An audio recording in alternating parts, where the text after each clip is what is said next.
علی شام کے وقت مسجد کے صحن میں بیٹھا تھا۔ اس کے چہرے پر الجھن صاف نظر آ رہی تھی۔ اتنے میں امام صاحب وہاں آئے۔ امام صاحب: علی، آج بڑے پریشان لگ رہے ہو، خیر تو ہے؟ علی: امام صاحب، دل میں ایک سوال ہے، کیا واقعی نماز اتنی ضروری ہے جتنا لوگ کہتے ہیں؟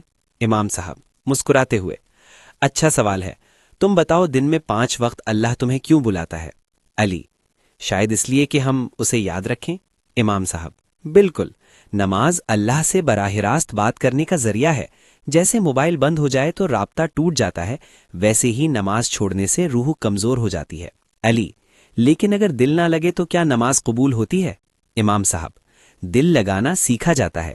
تم نے کبھی دیکھا ہے بچہ لکھنا سیکھتے وقت کیسے حروف بگاڑتا ہے؟ اللہ نیت دیکھتا ہے، کمال نہیں۔ علی: اگر میں کبھی سستی سے نماز چھوڑ دوں تو؟ امام صاحب نرمی سے: تو واپس لوٹ آؤ، اللہ کا دروازہ بند نہیں ہوتا، بند ہم خود ہو جاتے ہیں۔ علی کی آنکھوں میں نمی آ گئی۔ علی: امام صاحب، آج میں عہد کرتا ہوں کہ نماز کو بوجھ نہیں، ملاقات سمجھ کر پڑھوں گا۔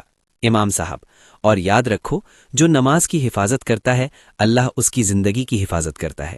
مسجد سے اذان کی آواز گونجی اور علی خاموشی سے امام صاحب کے ساتھ صف میں کھڑا ہو گیا۔